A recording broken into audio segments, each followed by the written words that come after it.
Les mecs qui font les JO, ils font un entraînement de fou, ils se privent, ils ont des doutes, ils ont l'ascenseur émotionnel, ils ont de l'exaltation. Mais au final, s'ils atteignent leurs objectifs, s'ils finissent 3e, 2e, ils se disent « Bon, j'y ai participé, je suis allé au bout de moi ». Si tu vas pas au bout de toi, même quand tu as une idée entrepreneuriale, tu vas vivre avec des regrets.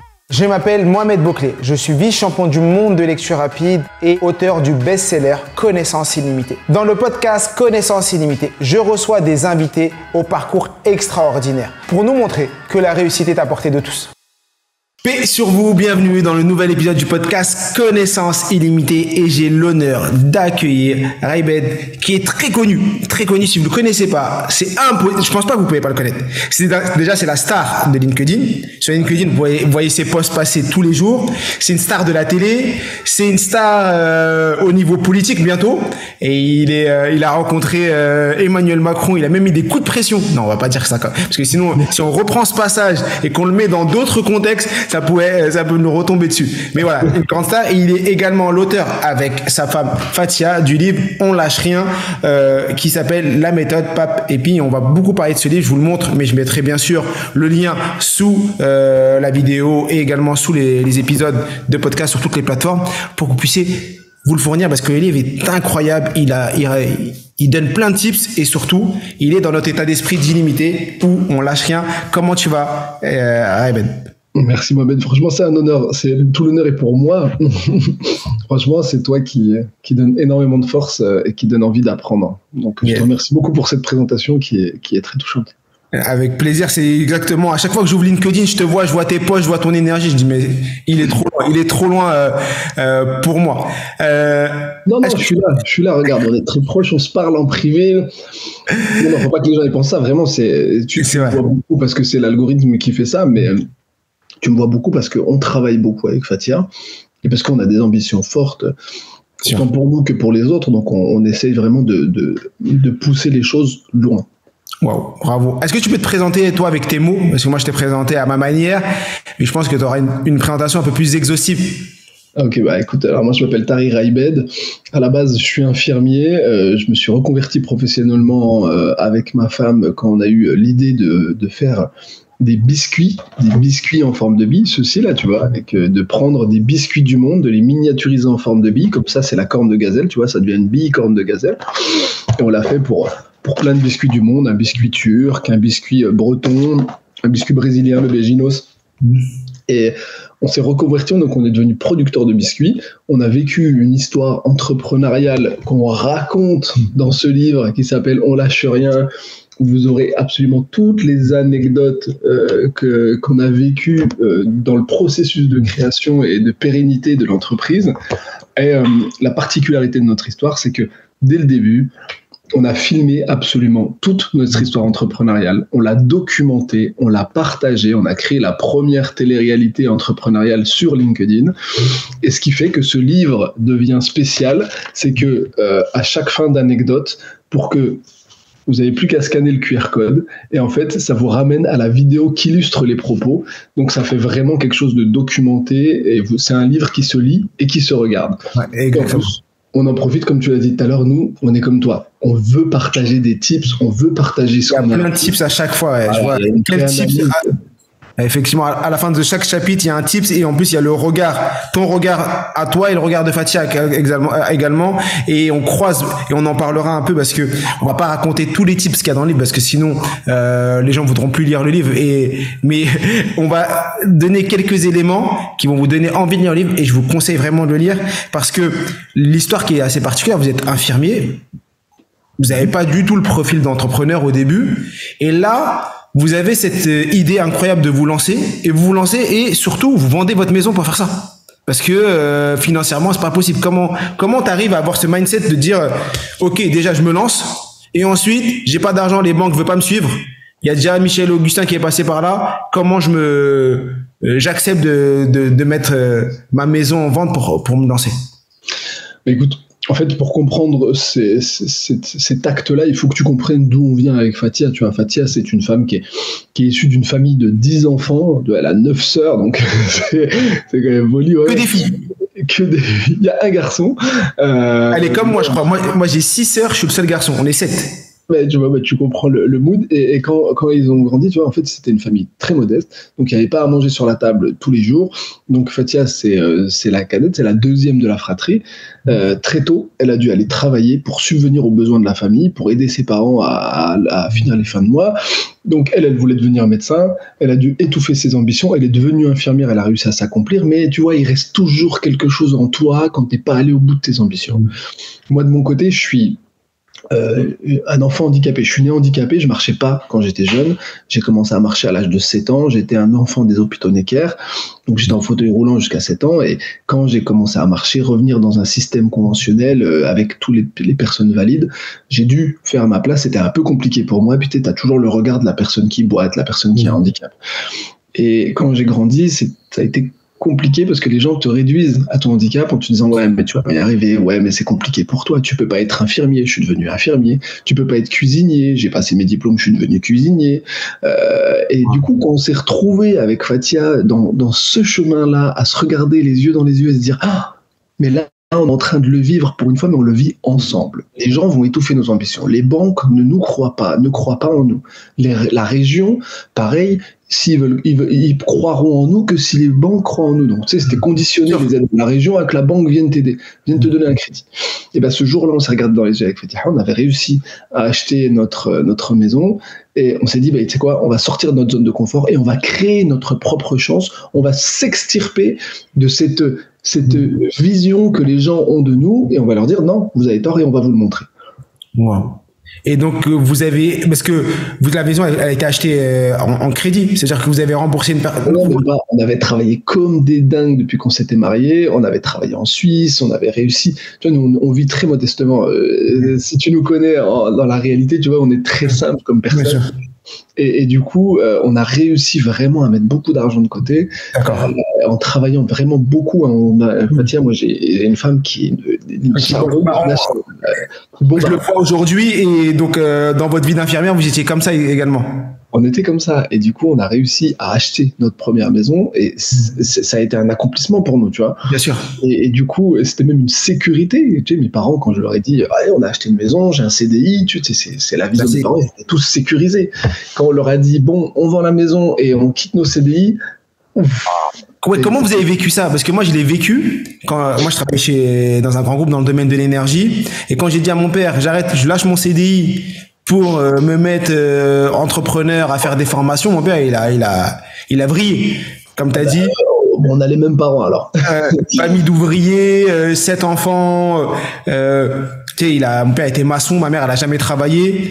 Donc pour lui c'est la sécurité d'emploi. Mon fils il est ingénieur, c'est bon, il gagne bien sa vie. Là je lui dis je vais tout arrêter pour me mettre dans l'entrepreneuriat. Comment tes parents et vos parents et votre entourage ont vécu ça? Écoute, ça a été très compliqué au début parce que nos parents ne voulaient pas qu'on le fasse, donc on n'avait pas leur soutien. Tu vois, c'est avec beaucoup de freins. Nos frères et sœurs aussi, tu vois, comme tu l'as dit, dans leur schéma de pensée, ils sont vraiment dans un axe en se disant, attends, la maison c'est un accomplissement, le CDI c'est un autre accomplissement, tu peux pas quitter ça. Surtout pour quelque chose d'inconnu. Donc au début, on avait leur soutien de cœur, mais leur soutien logique, tu vois, leur soutien de la raison n'était pas là. Donc ça a été compliqué. Mais quoi qu'il en soit, tu vois, j'avais mon beau-frère Patrick qui est venu, il nous a aidé à faire le carrelage pour monter l'usine. J'ai mes frères qui sont venus, les sœurs de Fatia, tu vois, 9 personnes pour venir aider, ça aide tout de suite, tu vois. Ils sont tous venus nous aider. Le père de Fatia, maçon, il est venu, mes parents, ma mère, tout le monde est venu nous aider physiquement. Mais psychologiquement, ça a été très dur d'accepter pour eux qu'on fasse un choix qui n'est pas cohérent pour eux dans leur état d'esprit. Faire de l'entrepreneuriat, les gens disent oui, c'est génial, c'est super fun, t'es libre. Non, nos parents, ils savent la vérité qu'il faut une vraie sécurité. Donc, ça a été compliqué, mais petit à petit, au fur et à mesure, tu vois, par exemple, quand j'ai rencontré le président de la République ou quand mon père il nous a vus en couverture d'un journal où on est là, on fait la tête d'affiche, on était sur les kiosques, on nous voit sur M6. Il y a des accomplissements qui font que tu vas susciter la fierté de tes parents et de ta famille, et d'un coup, tu sais, ça, ils viennent te gonfler. Ils croyaient en toi quand même parce qu'ils t'aiment, mais là tu les rassures Et tu vois, moi, mon père, il m'a pas dit 1000 fois qu'il était fier de moi. Il m'a dit, je suis fier de toi. La première fois qu'il me l'a dit, c'est quand on a eu la première, Safia. Il me l'a redit une deuxième fois quand la première fois, c'est il m'a dit quand je me suis marié avec Fatia. Il a eu gros coup de cœur pour Fatia. Il m'a dit, je suis fier de toi. Après, c'est ma fille, c'est mon autre fille. Et la dernière fois qu'il nous l'a dit, c'est quand il nous a vus. C'est marrant, hein, c'est pas quand il m'a vu sur M6, lui, il s'en foutait. Quand on est sorti sur un journal, dans un journal, qu'il y avait notre couverture, il allait l'acheter, il l'avait sur lui, et il le montrait à tous ses copains. Tu vois, nos parents, c'est des anciens, donc le papier dans un journal, ça lui a tout de suite parlé plus qu'à la télé. Et ce qui m'a fait rire, c'est quand j'étais allé le voir à Lyon, je le voyais, il marchait avec sa petite canne et tout, il allait voir ses potes. Il dit, il est là. Là, tu me fais rire parce que j'ai vécu la même chose. J'ai vécu en parallèle. On a la même vie, j'ai l'impression, avec les passages médias, le livre. Et moi, c'est le jour où mon père, je crois, il a été le plus fier. C'est quand il m'a vu sur le plateau de Deuxième. C'est la Deuxième, c'est une marocaine. C'est l'équivalent du France 2 au JT de 20h sur le plateau. Donc, sur le plateau, en direct avec Wadi Dada. Lui posé dans le salon en train de regarder. Ma mère, en plus, elle était au bled. Elle était avec ses sœurs, ses frères. Donc, tous en train de regarder la télé. Et moi, j'étais sur le... Là, mon père, il s'est dit, c'est bon. Pour lui, c'était la fierté incroyable. Et on a vécu la même chose. Mais je veux encore revenir sur ce sujet-là. Parce qu'il y a plein de gens qui nous écoutent, qui ont des rêves, qui veulent y aller, mais qui se bloquent par amour de leurs parents, de leurs proches ou autres, par rapport à leurs croyances. Ce serait quoi le conseil? Parce qu'effectivement, t'as dit, et c'est vrai, moi je l'ai vécu, mes parents m'ont toujours soutenu. Mais, ils me soutiennent maintenant qu'on a les résultats. Physiquement, ils vont être là, si t'as besoin, ils vont être là. Mais mentalement, les remarques, les phrases, les pics. Non, mais t'es sûr? Moi, j'ai un handicap également, mais qui est pas visible. J'ai du diabète depuis que j'ai 10 ans. Donc, quand tu dis, et donc mon père, il me disait, mais toi, t'es diabétique, t'es pas comme, tu sais, ils ont leur croyance peut-être que toi, tu l'as vécu avec ton handicap, mais tu sais, toi, physiquement, t'es pas comme les autres, tu peux pas tenir la difficulté, ils te sortent des croyances, ils font des ils réfléchissent à leur manière et ils font des déductions et pour venir te convaincre de dire non, faut pas le faire parce qu'ils ont peur pour toi. Qu'est-ce que tu dirais à une personne qui vit ça aujourd'hui? Et ce serait quoi les mots que tu lui dirais pour le pousser à aller dans l'action? En fait, tu l'as très bien dit. Tu sais, nos parents, ils ont fait exactement ce qu'on a fait. Ils ont immigré. Ils sont arrivés ici avec une volonté de faire et ils ont eu plein de freins économiques, plein de freins sur la perception que les gens avaient d'eux. Donc, ils auraient pu baisser les bras. Mais ils avaient un combat. Ils devaient s'élever socialement pour nous donner une chance à nous que eux n'ont pas. On vit exactement le même schéma. On a déjà cette génération qui s'est battue pour nous. On doit encore pousser le bouchon encore plus loin parce que tu vois, beaucoup de gens parlent d'un plafond de verre, d'une difficulté à atteindre certains sommets. Il y en a qui ont pété le plafond de verre, qui sont en train d'inspirer nos enfants. Tu vois, nos enfants qui sont issus d'une migration, qui sont de la 2e, 3e, 4e génération. Se dire, mais non, il n'y a plus du tout de limite. Maintenant, on peut tous aller plus loin, mais on doit montrer la voie. Et aller dans une voie qui n'est pas encore explorée, c'est comme si tu vas dans un chemin en forêt qui n'a pas été encore nettoyé pour que tu puisses traverser. Si tu ne fais pas toi cet effort pour aller tracer ce chemin-là, un autre le fera. Mais qu'est-ce que tu as envie de te dire quand tu vas regarder en arrière dans quelques années à tes enfants, à toi-même, te dire mais ok, je l'ai fait. Et ça, c'est comme si tu voulais aller faire les JO. Les mecs qui font les JO, ils font un entraînement de fou, ils se privent, ils ont des doutes, ils ont l'ascenseur émotionnel, ils ont de l'exaltation. Mais au final, s'ils atteignent leurs objectifs, s'ils finissent 3e, 2e, ils se disent bon, j'y ai participé, je suis allé au bout de moi. Si tu vas pas au bout de toi, même quand tu as une idée entrepreneuriale, tu vas vivre avec des regrets. Ouais, et c'est la pire des choses selon moi, c'est de vivre avec des regrets. Tu peux vivre avec de la déception. T'es déçu parce que t'es pas allé au bout, t'es déçu parce que lui t'a trahi et c'est pas allé jusqu'au bout. Ça, c'est pas un problème. Par contre, vivre avec des regrets, ça veut dire que tu ne peux plus faire quelque chose que tu aurais pu faire. Ouais. Et ben, c'est comme ça qu'on a été animé et c'est comme ça que j'essaie de pousser les autres à se dire, t'as une idée? C'est quoi? Fais-le. Aujourd'hui, t'as plein d'exemples. T'as toi que des exemples comme toi, Mohamed. T'as des exemples de réussite entrepreneuriale ou de business qui sont absolument incroyable. Ça doit être inspirant pour toi. T'existes des outils. Tu regardes, moi, je te dis, ça, c'est un outil. Le livre, ouais. Non, ils disent que moi, ça, c'est pas moi, je gagne quasiment rien là-dessus. Mais par contre, toi-même, tu sais, dans les livres, je sais, tu gagnes 10%, donc c'est quoi sur un livre, et en plus qui est vendu, qui n'est même pas le prix ici. Quand tu fais un livre, tu le fais pas pour gagner de l'argent. Ouais. Tu le fais parce que tu veux transmettre quelque chose. Et nous, il y a eu tellement de gens qui venaient nous demander des conseils, qui nous demandaient des choses, qui voulaient qu'on leur donne nos techniques, qu'est-ce qu'on a fait exactement pour arriver là. On s'est dit, on va tout transcrire. On va prendre le temps de leur écrire, leur donner des conseils, des tips.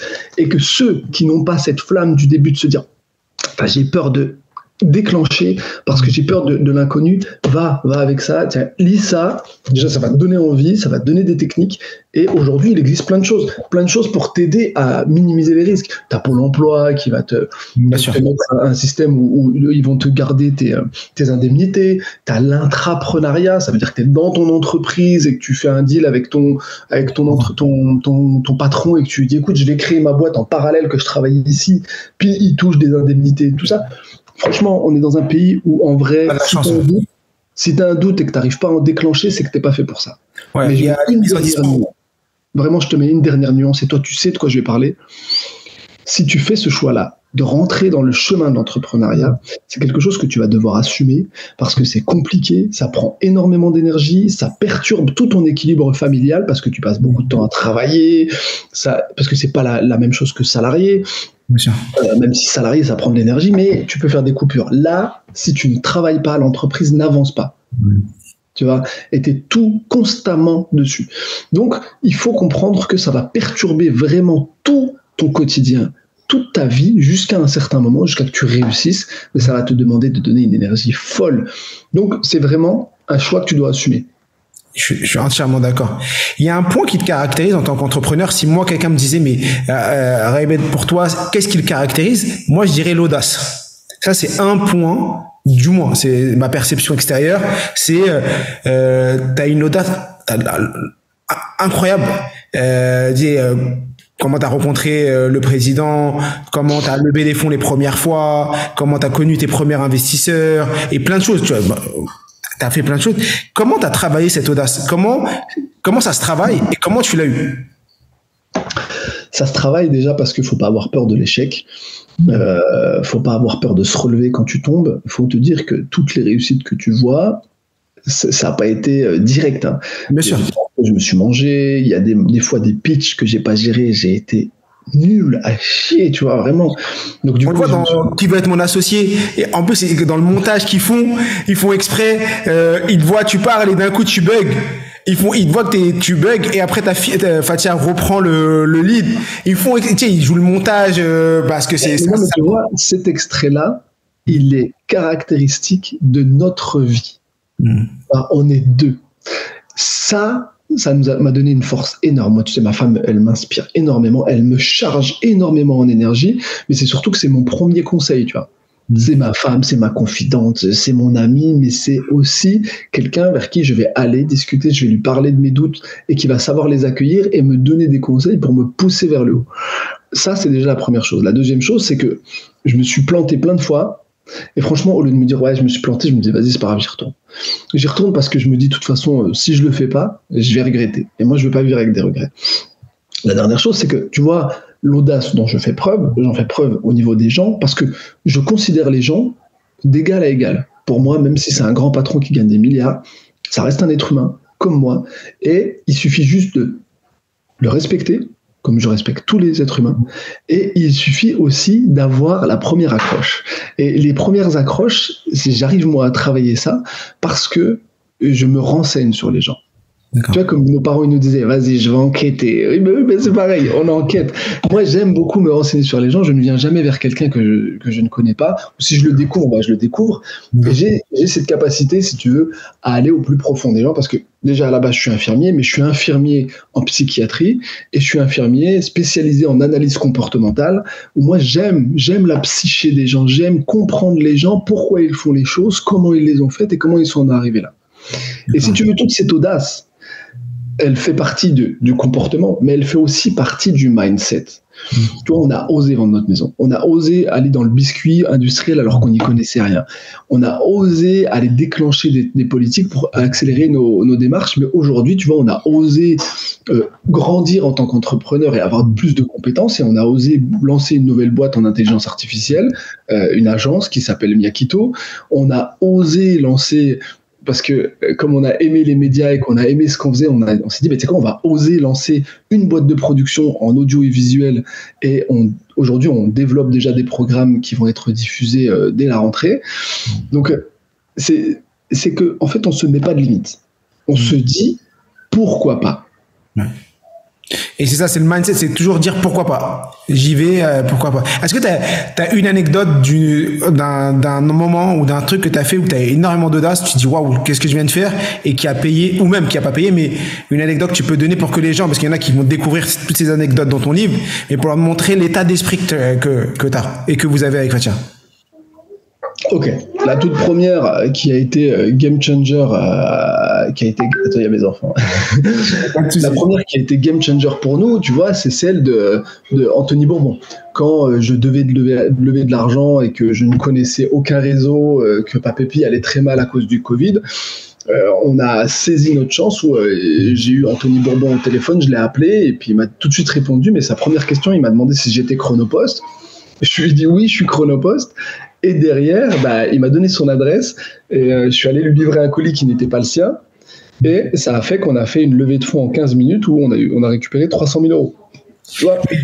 Le truc, c'est que c'était pas aussi facile. Tu t'es fait passer pour un livreur, t'es arrivé à l'entrée, t'as dit non, mais je veux le voir absolument parce que si tu veux la vraie histoire, la vidéo, elle est là. Ah ouais, la vraie histoire. Va la voir là, elle est là. Si tu veux vraiment la voir en totalité, après je pourrais te raconter comment je me suis incrusté à l'Élysée pour aller parler au président de la République pour qu'il m'accélère un dossier qui était en train de traîner. J'avais besoin d'industrialiser mes lignes de production.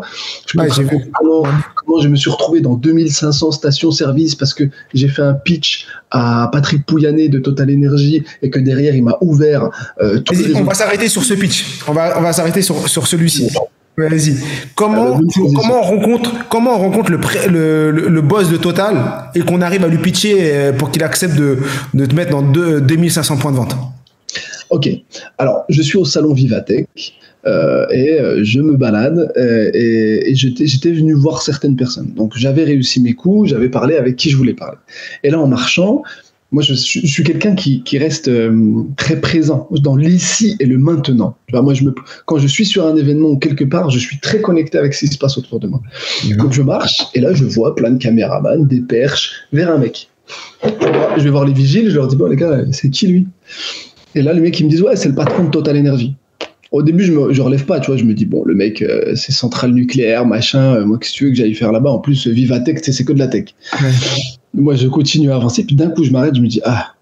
Et je pense, en fait, à ce que je partage à tout le monde. Tout le monde me dit, comment tu fais pour parler à quelqu'un d'important? Quelles sont tes techniques? Je dis, vas-y, je vais faire un tuto en live. Cette personne, qu'est-ce que je vais pouvoir lui vendre? Et d'un coup, j'ai une illumination. Je me dis, mais en fait, Total Energy, c'est des stations-service aussi. C'est pas du nucléaire du tout. C'est pas EDF. Ouais. Je me dis, mais en fait, non, mais je pourrais placer mes... Et là, en live, je partage ma réflexion et je me filme et je prépare mon pitch. Et après, je commence à donner mes techniques. Comment je vais le choper? Comment je vais lui serrer la main? Comment je vais passer la garde rapprochée? Et là, je le fais en live. J'arrive devant lui, je lui fais le pitch, mais surtout, avant de lui faire le pitch, j'ai travaillé un exercice de projection en me disant que si je lui fais ce pitch-là, s'il me répond autre chose que ce que j'attends, comment je vais lui répondre? Ouais. Et moi, j'aime beaucoup travailler ça. C'est pour ça que moi, tu me prends pour un fou quand tu me vois dans la rue. Des fois, quand je suis tout seul, je parle à moi-même parce que je m'imagine. T'imagines, tu dis, attends, si moi je lui présente Papépi, mais lui, il me dit, ah non, mais moi, j'ai pas que ça à faire. Hein, qu'est-ce que je réponds? Voilà, exactement. Et du coup, je lui fais le pitch. Le mec, tu vois dans la vidéo, il a un premier accueil, mais il prend ma carte et tout. Et je finis la vidéo et j'annonce dans la vidéo, bon voilà, on essaye, voilà comment j'ai fait. Et puis pour moi, la vidéo était terminée. Et en fait, c'est 20 minutes après que un de ses chargés vient me retrouver et là, je continue à filmer. Et je dis, et je raconte, je veux dire, regardez le résultat d'oser. Cette vidéo, elle a été tellement vue que c'est devenu une vidéo qui est étudiée à l'ESSEC, qui est étudiée à HEC, parce que dedans, je condense tout plein de techniques commerciales, mais c'est pas du papier, c'est du physique, c'est du vécu. Tu vois, et j'ai tellement mis de pédagogie dans mes vidéos que j'ai beaucoup de mes vidéos qui sont étudiées aujourd'hui dans des classes ou pour expliquer aux gens. Je suis même devenu formateur là. Je commence à la rentrée. Je m'occupe de plusieurs classes de commerciaux pour certains groupes, notamment pour EDG avec Pitch Planet. Ils m'ont recruté et là on va leur montrer comment aujourd'hui craquer LinkedIn pour faire de l'acquisition, mais aussi comment avoir la bonne attitude commerciale pour closer, quoi. Ouais, pour être commercial. J'ai vu et j'avais même vécu un peu ton voyage, parce que tu étais en Tesla, tu passais de station en station à un moment et tout, ça aboutit à ça. Tu étais d'une action, tu vas aboutir à une deuxième, une troisième. En vrai, tu sais pas exactement où ça va te ramener, mais tu vis l'aventure qui te permet de passer d'une étape à l'autre. Et t'imagines que j'ai osé leur dire, à un moment, je leur ai vendu des biscuits, ils ont dit, ok, c'est bon, mais dans 2500. En 2 mois, hein, ça s'est jamais vu chez Total. Jamais. Et ensuite, je sais pas, j'étais comme ça, je leur ai osé, je leur ai dit, est-ce que ça vous dit qu'on fasse une campagne de communication? On va aller faire déguster les papépis dans la France entière. Les gars, ils me disent oui. Je dis ok, allez, on prend une Tesla, on va la floquer. Ok, d'accord. Et en fait, je demandais des choses, plus j'osais, plus c'était cohérent avec ce que je leur vendais. Plus les gars, ils disaient, mais écoute, c'est une campagne de com géniale, pas de souci. Tac, ils m'ont signé un chèque, on a fait le Tour de France. Mais ce Tour de France-là, en plus d'être une campagne de com, ça a été aussi un moment où on allait rencontrer les gens qui nous soutiennent au quotidien. Ça a été tellement dingue que même à un moment, quand on a crevé en Tesla, et ça, je le raconte aussi dans le livre. On crève en Tesla. Trouver un Tesla un samedi 10h à Lyon, c'était quasi impossible. Et quand on l'a posté sur les réseaux et qu'on a raconté ce qu'on vivait au moment T, les gens sont revenus, nous ont aidés à trouver des pneus. Il y a un mec, il est venu en voiture, il nous a ramené aller chercher le pneu. Les garages étaient fermés. Il y en a un, sa femme, elle lui a dit ouvre, aide-les. Il a ouvert son garage, il nous a changé le pneu. Tu te rends compte de ce qui a pu se passer à ce moment-là. Et quand on a vu ça, des inconnus qui nous parlaient comme s'ils nous connaissaient et que très vite, en 2 minutes, on avait déjà créé un lien et que c'est des liens qu'on a gardés jusqu'à aujourd'hui. Ah, c'est incroyable. Là, tu sais que cet été, tu étais au Maroc. Oui. Tu étais vers chez moi. Tu étais juste à côté de chez moi. Où? Al-Hoceima. Ah, mais tu vois, ça c'est encore une autre histoire. On a décidé de faire un Pékin Express en allant rencontrer tous les gens qui nous suivent sur LinkedIn. Et ben à Al-Hoceima, on arrive, c'était quand même une dinguerie. Si t'as vu les vidéos, t'as vu, c'était fou. Qu'on se retrouve en même pas une demi-heure, on avait mis les pieds sur le territoire, on se retrouvait sur un yacht à aller chercher du poisson vers les pêcheurs en pleine mer, à se retrouver dans des usines à les visiter. Non mais, et de travailler, on a travaillé aussi à Al-Hoceima. On a travaillé dans un restaurant. J'ai vu que vous étiez derrière en train de faire cuire des frites, un truc comme ça. Moi, je t'ai dit, moi, l'algorithme, je sais pas ce qu'il a, mais dès que je rentre sur LinkedIn, je pense comme je like souvent tes posts, et il me propose tes vidéos. Donc ça me permet de voir, de suivre. Tu as vu, comme quoi les gens, ils suivent ta vie, hein.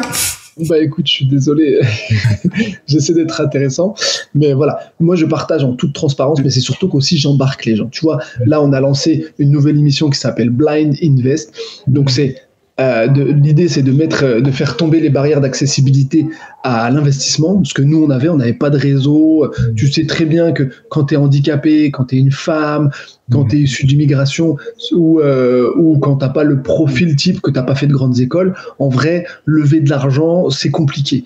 Donc nous on s'est dit, souvent il y a des biais cognitifs qui font que tu as un premier jugement sur les personnes qui vont arriver. Donc on s'est dit, tu sais quoi, on va mettre tout le monde dans le noir et comme ça, les gens vont pouvoir être tous sur un pied d'égalité et ils vont vivre cette expérience de levée de fonds. Et ben ça, on le lance, et ben tout de suite on a parlé à la communauté, on leur a dit écoutez, on fait un logo, qu'est-ce que vous en pensez, on doit changer le nom, et c'est ça, on aime que ce soit participatif, tout ce qu'on fait est participatif, et c'est ça qui est génial. En fait, on ose en parler et on embarque les gens avec nous dans l'aventure. Ça, c'est un très très bon état d'esprit. Et donc là, tu fais un virage sur la partie mission parce que tu avais déjà une première émission, là, tu en fais une deuxième. Et l'objectif, c'est d'aider les personnes à lever des fonds.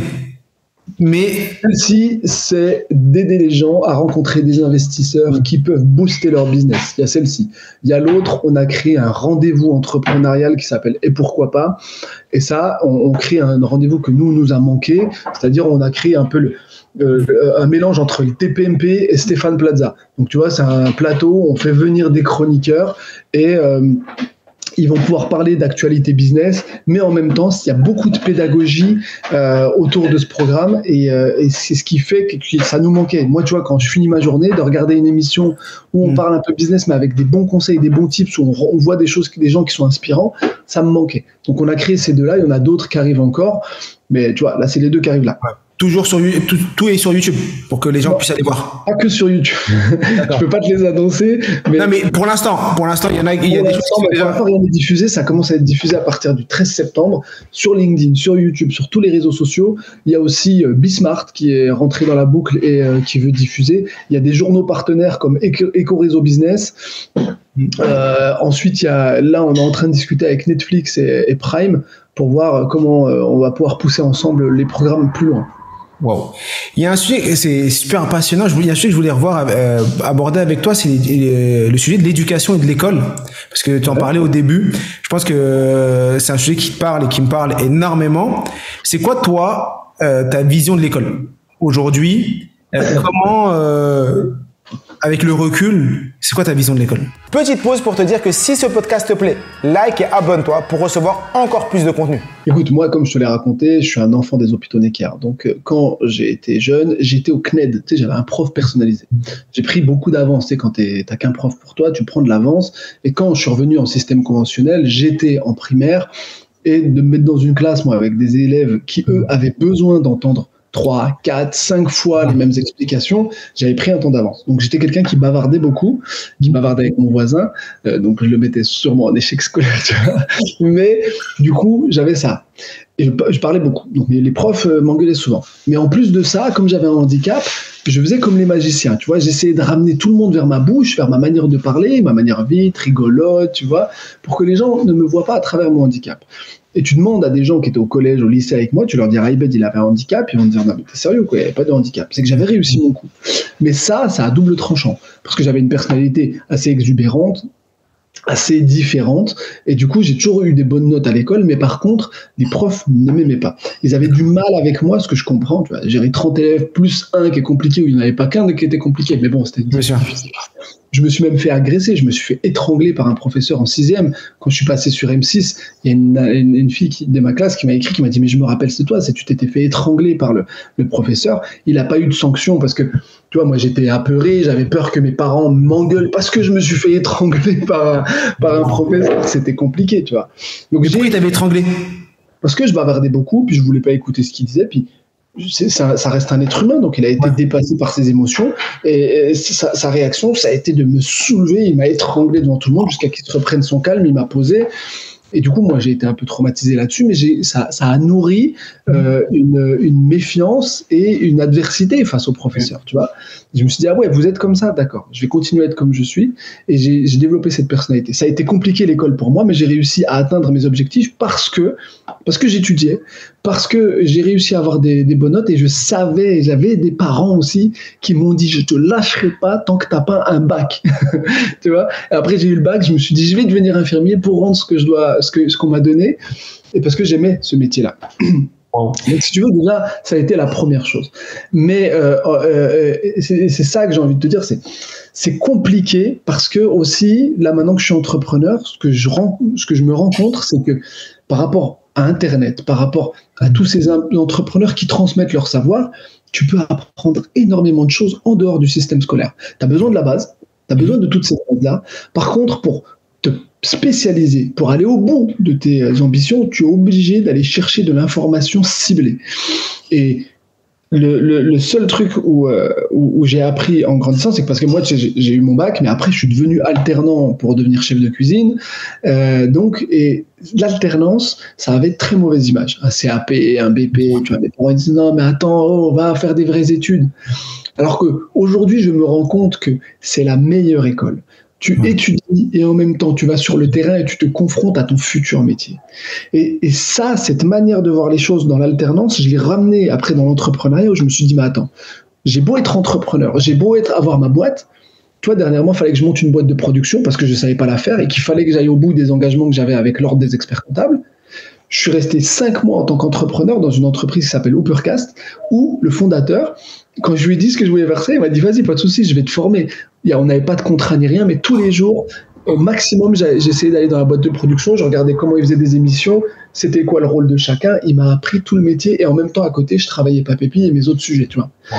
Et c'est ça que j'adore dans l'enseignement en France, c'est ça. C'est de se dire que si tu vas chercher l'information, tu peux grandir en compétences. Donc là, pour ta boîte de prod, comme tu connaissais pas le métier, tu as trouvé une entreprise qui avait déjà une boîte de prod et tu es venu gratuitement ou tu es en mode stage et pendant 5 mois, 6 mois, tu étais tous les jours là-bas juste pour regarder comment il fonctionne.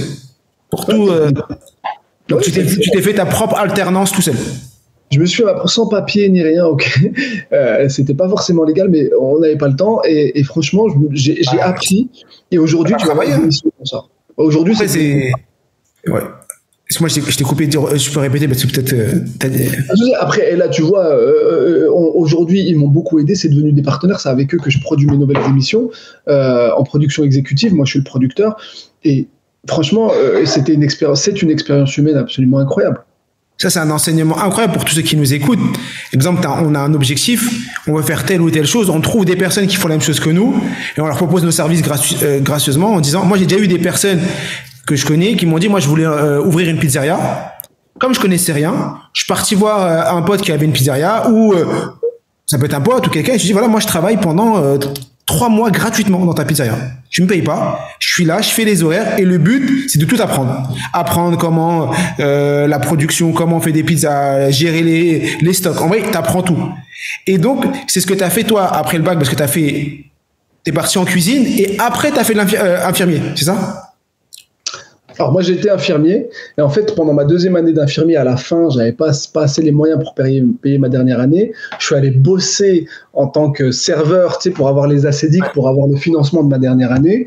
J'ai bossé en tant que serveur dans un resto et quand je suis arrivé dans le resto, les apprentis cuisine ont lâché le cuisinier et il m'a dit, est-ce que ça te dit, au lieu que tu fasses serveur pendant 1 an, j'ai vu que tu aimais bien la cuisine, tu fais un CAP cuisine avec moi sur 10 mois, je vais te payer plus que si tu étais serveur et en plus tu repars avec un diplôme. Je dis, vas-y, moi tu m'as convaincu. Et du coup, c'est comme ça que j'ai fait ma première année de cuisine.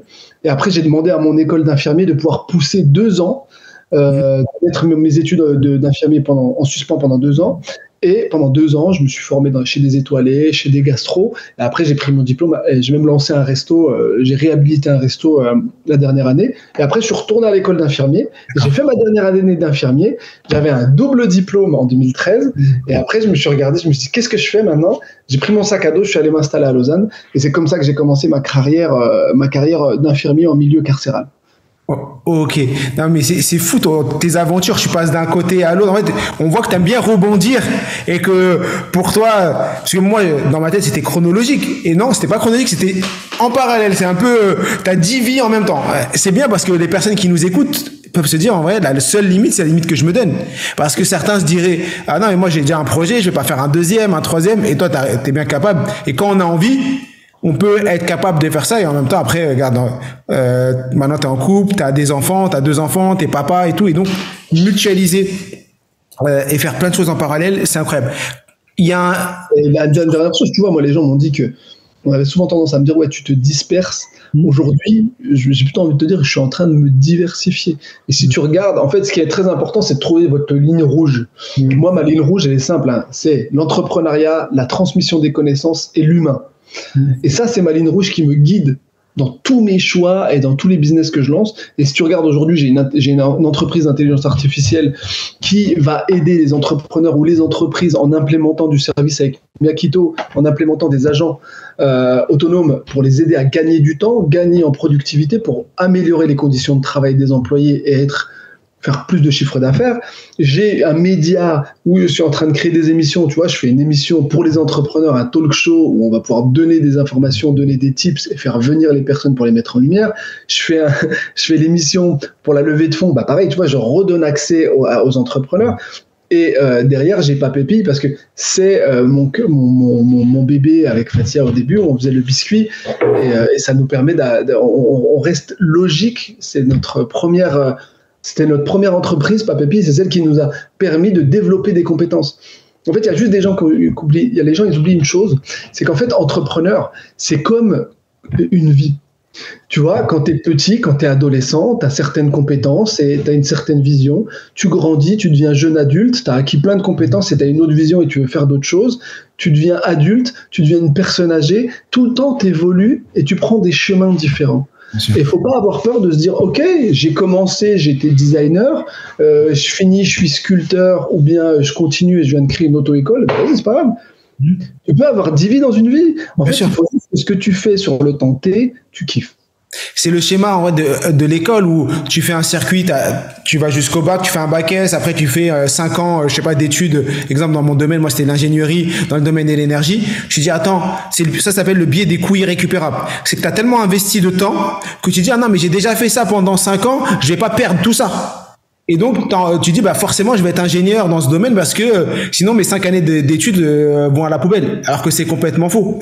C'est effectivement, tu as appris des choses que tu vas réutiliser, peut-être différemment. Et aujourd'hui, surtout dans le monde dans lequel on vit, ça va tellement vite. La capacité à apprendre, capacité à rebondir et faire des choses différentes, c'est ce qui nous permet de kiffer sur le long terme. Parce que tu fais 3 ans un truc, 3-4 ans, t'en as marre, tu vas faire un autre truc, tu peux changer 10 fois de métier, tu peux te faire de l'entrepreneuriat, revenir salarié et il y a pas de problème. On n'est pas dans le jugement. Oui, effectivement, ma société, elle va pas aussi bien que je l'aurais voulu, je change de projet et j'ai appris des choses. Faut pas avoir peur de manger. Et en fait, c'est surtout qu'il faut se libérer du regard des autres. C'est ça qui est compliqué. C'est le regard des autres souvent qui te freine. Et il faut se libérer de ça dans le sens où, quoi qu'il arrive, quoi que tu fasses, quel que soit le choix que tu fais, tu seras toujours critiqué. Et en fait, fais-le. Et peut-être que tu vas voir qu'à un moment, tu vas leur montrer l'exemple et tu vas susciter des vocations chez les autres. Et ça, c'est important. Moi, je pense que ce qui bloque le plus les entrepreneurs, c'est la peur de l'échec. Toi, tu as un échec. Souvent, ce qui est le plus dur à assumer, c'est le regard des autres sur ton échec. Tu vois ? Et c'est pour ça qu'il faut se libérer de ça, parce que sinon, t'avances pas aussi vite. Moi, j'aime bien la mentalité un peu américaine, anglo-saxonne, que l'échec fait partie du processus, tu vois. Ouais, et je pense que c'est quelque chose qu'on doit plus ancrer ici. Et comment toi, tu t'es libéré du regard des autres? Parce que effectivement, avec ton handicap physique quand tu étais jeune, après le bavardage, après le fait de changer plein de fois d'activité, comment tu as réussi? Est-ce que tu as conscientisé comment tu as fait pour te libérer du regard des autres? Alors, je vais dire, moi j'ai une recette secrète, celle qui m'a libéré du regard des autres, c'est ma femme. C'est ma femme parce que quand je l'ai rencontrée et que je lui ai raconté toute ma vie, tu sais très bien que je l'ai demandé en mariage au bout de 5 jours. Et 15 jours après, on était mariés. Et ben pendant ces 5 jours, on a vécu un moment assez fusionnel où on s'est raconté chacun nos vies. Et moi, j'ai été transparent avec elle comme je l'ai été avec personne d'autre.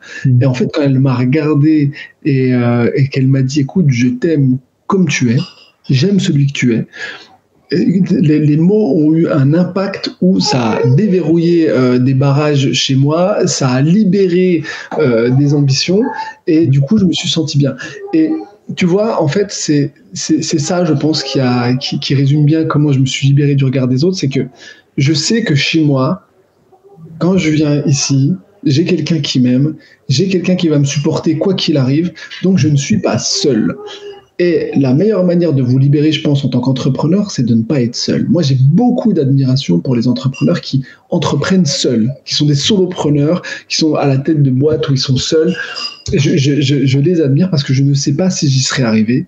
Et j'en suis quasi sûr, parce que si j'avais pas Fatia, il y a longtemps que j'aurais lâché sur certaines choses. Il faut trouver ses forces, en fait. C'est bien parce que le fait que tu parles de Fatia, ça me permet d'aborder le dernier sujet que je voulais aborder avec toi. C'est aujourd'hui, tous les projets que tu les fais avec Fatia.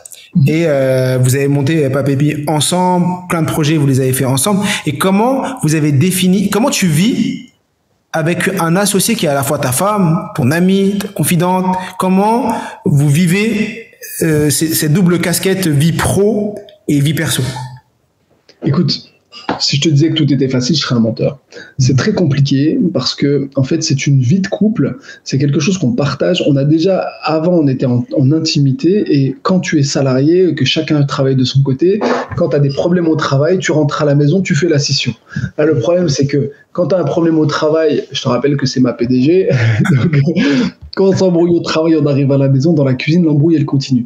Et au début, tu fais pas attention à toutes ces choses-là, parce que l'entrepreneuriat, c'est quelque chose d'insidieux qui va s'installer dans ton quotidien et qui va venir perturber tous tes schémas de pensée et tes schémas de vie, comme je te l'ai dit tout à l'heure. Donc là, les premières années, et en plus, nous, on a lancé Papépi en 2019, en août 2019, et en octobre, Fatia, elle a accouché de notre deuxième fille. Donc il y a eu un moment, il y a eu une grosse accélération, on a dû absorber tout ça, ça a distendu le lien qu'on avait ensemble. Et en fait, sans s'en rendre compte, on avait créé un gouffre entre nous deux, et il y a eu un événement, c'est quand c'était lors de l'accouchement. J'ai failli rater l'accouchement de ma fille parce que j'étais parti pour faire une livraison à Lyon. Ouais. Et notre fille est arrivée, donc j'ai dû refaire demi-tour. Et du coup, à ce moment-là, je me suis dit, waouh, pour un boulot, pour des biscuits, je vais rater le plus beau jour de ma vie, c'est quoi ce délire? Et après, je suis arrivé, on s'est posé avec Fatia à la maternité, on en a discuté. Il y a beaucoup de choses qui se sont déversées. Quand tu vas à la maternité, moi, je dormais là-bas. Ma fille, elle était en toit, là, ici, elle bougeait plus. Et du coup, on a pu parler. Moi, j'avais éteint mon téléphone, on était focus sur notre vie et on a pu reprendre des choses. Ça a retendu le lien, tu vois. Mais il faut être hyper conscient que le lien, il fait que se tendre et se distendre parce qu'il y a beaucoup de choses. Déjà, une vie de couple en elle-même, c'est compliqué, mais une vie de couple où tu travailles avec ta femme, ça devient bien compliqué parce que si l'entreprise va mal, ça va mal, on n'est pas serein et ça, c'est compliqué. Et après, il y a eu des choses aussi dernièrement qui nous ont montré qu'on était une vraie équipe. Tu vois, on devait monter une agence d'influence marketing qui s'appelle Inside. On a fait confiance à des personnes où on a fait tout ce qu'il fallait. On a ramené tous les gens qu'on connaît en clients. On a mis toutes les procédures qu'on sait, nous, comment tu performes sur LinkedIn face à des gens qui n'y connaissaient rien. On a ramené de l'intelligence artificielle. Tu vois, on a monté une agence, c'est un missile. D'accord. Là, tu vois, on a fait confiance aux gens qu'il fallait pas. On s'est fait, on devait signer les statuts du jour au lendemain. Ah ben non, on n'a plus besoin de vous, on a tout ce qu'il faut, on signe pas les statuts. Du coup, on n'a pas signé les statuts alors qu'ils étaient prêts. Donc, on s'est un peu fait arnaquer. Et c'est ça aussi. Quand je te dis de lire ce livre, il va t'apprendre plein de choses. Il va t'apprendre déjà, il va t'aider à conscientiser que l'entrepreneuriat est compliqué, parce que je ne partage pas que les choses qui vont bien, je partage aussi les choses qui vont mal. Exactement. Vraiment d'avoir conscience de ce que nous on a vécu, et puis si tu arrives à te projeter, si ça te parle, c'est bien, et ça te permet de mettre des warnings. Tu sais, quand tu entreprends, c'est bien, l'aventure elle est géniale, il faut être proactif, il faut lancer tes idées, mais il y a aussi, il faut savoir te protéger, il faut savoir mettre de l'argent un petit peu de côté au cas où il y a les coups durs, parce que si tu n'as plus d'argent et qu'il y a un cash burn énorme, c'est terminé. Le plan. Il faut savoir t'entourer, bien sélectionner les gens que tu vas mettre autour de toi. Il y en a, ils vont te ralentir, d'autres qui vont t'accélérer. Bien sûr, il y a plein de choses auxquelles tu dois avoir conscience pour pouvoir réussir. Bien sûr. Et tu parlais du livre là. Le livre, effectivement, on parle beaucoup d'entrepreneurs, mais c'est pas un livre que pour les entrepreneurs, et je tiens à le préciser. C'est un livre aussi où vous allez apprendre énormément sur la vie de manière générale et plein de choses que vous allez pouvoir, que vous soyez entrepreneur ou pas, que vous allez, plein de réflexions que vous allez pouvoir mettre en place dans votre vie de tous les jours. Donc, effectivement, que vous soyez entrepreneur, ça va vous servir, ça c'est sûr. Et si vous n'êtes pas, vous allez découvrir la fâche cachée de Fatia et Raibed, et surtout, vous allez découvrir des états d'esprit, des anecdotes, et ça mérite un film. Je sais pas si c'est dans les tuyaux, mais probablement, je pense que d'ici 1 an ou 2, il y a un post LinkedIn qui dira notre film est en train de sort ou va sortir sur Netflix ou pas. Je le sens. Il va arriver. Il doit être dans les tuyaux. Ou comment? J'ai pas le droit d'en parler. Ah bah voilà, t'as vu. Je sentais, j'aurais dû mettre une pièce là. Je vais mettre une pièce. On va aller mettre une pièce sur le sujet. On arrive sur la fin de l'épisode. Ça fait quasiment 1 heure qu'on est ensemble et c'est juste incroyable. Le temps passe très vite. Mon ami, à chaque fois qu'on s'est croisés, on n'a pas pris le temps de bien discuter. Tu venais sur des événements où tout le monde m'alpaguait. Ouais, effectivement. Là, on a pu discuter un peu plus et un peu plus rentrer dans le détail de certaines anecdotes. On pourrait parler des heures et des heures parce que on a plein de choses qui sont un peu similaires, que ce soit dans notre éducation, dans les choses qu'on a pu vivre à l'école et autres. Ah, j'ai une dernière question sur l'école. Toujours une dernière question sur l'école. Comment toi, tu vois pour les générations futures, parce qu'aujourd'hui, l'école, pour moi, je vois l'école comme une usine où on rentre tous carrés et on doit tous ressortir. Non, du moins, on est tous des carrés, des ronds, des triangles, mais on doit tous ressortir en forme carrée. Parce que le moule est comme ça. Comment tu vois l'école par rapport à ça? Comment les nouvelles générations et nos parents ou nos frères et sœurs qui ont des enfants, qui sont là, qui leur mettent des coups de pression en leur disant non, mais faut que tu sois un carré, il faut absolument que tu sois un carré. Est-ce que tu penses que c'est bien, c'est pas bien? Comment on doit vivre avec ça? En fait, on ne doit pas vivre avec ça. On doit changer les choses aujourd'hui. L'éducation, le système éducationnel est en train de changer. Tu vois très bien qu'aujourd'hui, il y a des gamins de 16 ans qui sont au lycée, qui lancent des boîtes, qui sont hyper connus sur LinkedIn et qui font un chiffre d'affaires beaucoup plus que leurs parents. Parce que tu as le système éducationnel conventionnel. Celui-ci, c'est un pipe. Ça veut dire que ça te donne des connaissances qui sont hyper importantes pour pouvoir avoir accès à d'autres formations annexes qui sont transmises par d'autres entrepreneurs, par des infopreneurs, par des businessmen, par d'autres professeurs qui font du contenu additionnel de ce qu'ils font. Allez, tu as vu tous les profs qui ont fait du contenu additionnel pendant le Covid. Et en fait, si tu veux, aujourd'hui, dans la sphère qui est annexe à l'école, il se passe beaucoup de choses. Il y a beaucoup d'enseignements. Donc, il faut absolument qu'on crée une école hybride où tu peux autant avoir un pipe où tu as accès à cette école, mais tu as aussi accès à ces enseignements physiques qui vont te spécialiser sur le gros hacking, sur la vente en ligne, sur le marketing, sur tout ça. Tu vois, avant même que tu arrives à la fin du lycée, ça va t'ouvrir des opportunités énormes. Il faut absolument pousser le concept de ramener des rôles modèles. Tu vois, il y a les nouveaux rôles modèles aujourd'hui. Des gens comme toi, moi, comme plein d'entrepreneurs, plein de personnes qui, médiatiquement aujourd'hui, sont devenus influents par une valeur travail. Et ceux-là, il faut leur ouvrir les portes de l'école, qui viennent, tu vois, il y a déjà une association qui s'appelle 100 000 entrepreneurs, qui fait ça, mais il faut le pousser au maximum pour qu'ils aient accès à nous, qui sommes des rôles modèles différents, qui savons utiliser la vidéo, la photo, les réseaux sociaux, ce que eux ils aiment, différemment de ces influenceurs qu'on a connus, qui étaient seulement là dans le dropshipping ou qui étaient là juste je te montre ce que je vis tous les jours, ou qui est de valeur ajoutée. Tu vois, là, vraiment, il faut ouvrir la porte à ces gens-là, et c'est en train d'arriver. Hein. C'est pour ça que LinkedIn est en train d'exploser aujourd'hui. Et si on arrive à créer un hybride comme ça, on va créer des fusées. Notre jeunesse, ça va être des fusées. De toute façon, ils ne nous attendront pas. Hein. Bien sûr. Autant l'encadrer et de faire qu'il ne se tape pas des arnaques, parce qu'il y a des arnaques de formation qui sont proposées et qui n'ont aucune valeur ajoutée.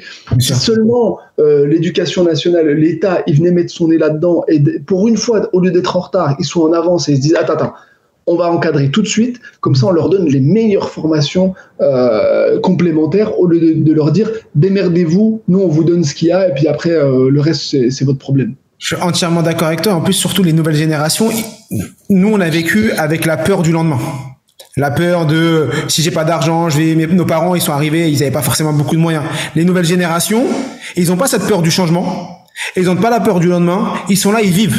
Ils font un truc, ils aiment pas, ils arrêtent, ils vivent complètement différemment et j'ai l'impression qu'ils ont beaucoup moins peur de l'entrepreneuriat. Du style, avant, le schéma, c'est il faut que je fasse des grandes études pour avoir un patron, avoir un fixe, acheter ma maison, avoir mon crédit et ensuite travailler et devenir manager.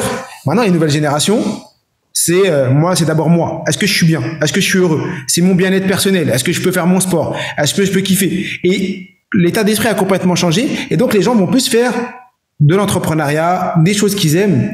Et ça, du freelance, t'as vu les freelances, ça explose. Bien sûr. Tout le monde se met à son compte pour faire son petit job. Et en fait, ils vont être freelance dans certaines sociétés qui d'habitude ont le job en interne. Et là, du coup, ils le font par eux-mêmes. Comme ça, ils travaillent un peu là, ils travaillent un peu là. Ils ont cette liberté. Et c'est ce qui est en train de se passer. Il y a plein de gens qui s'en fichent aujourd'hui du CDI. Bien sûr. Ils vont être freelance et ils peuvent travailler du Maroc, ils peuvent travailler des États-Unis pour travailler en France. C'est ce que le Covid a ramené. Il a ramené une nouvelle manière de travailler qui nous a rendus plus libres. par rapport à cette notion de travail. Avant, on disait tu travailles pour vivre ou tu vis pour travailler. Il y avait toujours ce paradoxe là. Maintenant, la question se pose plus. C'est je travaille et je vis, tu vois. Exactement. Moi, je travaillais chez EDF pendant longtemps et ils ont jamais eu autant de démissions que maintenant. Tu sais, avant, tu rentrais chez EDF ou que tu étais fonctionnaire, c'était ouais, je paye, exemple, travailler chez EDF, je paye pas l'électricité, je suis bien, je gagne bien ma vie. Maintenant, les gens, ils rentrent, ils font 2 ans, 3 ans, ils aiment pas, ils partent. Et ils comprennent pas, tu vois, la direction comprend pas. Elle dit, mais qu'est-ce qui se passe? Pourquoi les gens partent? Parce que le travail, effectivement, les gens veulent une bonne ambiance, un équilibre vie pro, vie perso, ils veulent être bien payés et surtout, ils veulent pouvoir travailler où ils veulent. Tu peux travailler de Montpellier, comme tu as dit, Marrakech, Dubaï, les États-Unis, Las Vegas, si tu veux. Les premières questions, moi je parlais avec des recruteurs, ils disaient, les premières questions qui sont posées, c'est est-ce qu'il y a des jours de télétravail? Ouais. Bon, maintenant, c'est rentrer dans les mœurs, c'est ok, je veux bien travailler 5 jours par semaine, mais 1 jour minimum au télétravail par jour. Donc tu vois, ça te donne un confort de vie. Moi j'adore travailler à la maison. Bah, mon bureau là, il est chez moi. Moi, je suis chez moi. Je suis chez moi, les enfants qui passent à côté, c'est bien isolé. Je te rejoins, c'est exactement ça. J'adore cet exemple, les enfants qui passent à côté. Ah, moi, le nombre de fois, je suis en réunion. Qui arrive, c'est génial, moi, je trouve ça. Moi, là, on voit pas, mais juste là, il y a une porte en verre.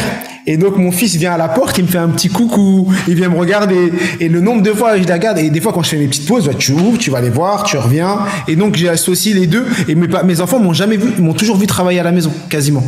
Bah, et c'est ça, et pour eux, ils se rendent pas compte que le travail, des fois, mon père et mon fils, ils comprennent pas. Je dis, mais tu sais, papa, il est là et tout. Pour eux, ils comprennent pas qu'il y a des gens, ils sortent le matin, ils rentrent à 20h, ils voient leur enfant, ils voient pas leur enfant de la journée. Parce que ils partent le matin, ils rentrent le soir, l'enfant est déjà couché et tout. Mais bon, ça, c'est un autre sujet. Super. On arrive officiellement sur la fin, de cet épisode. Comment? Ça fait 3 fois que tu dis on est à la fin. Ouais, c'est officiellement à la fin.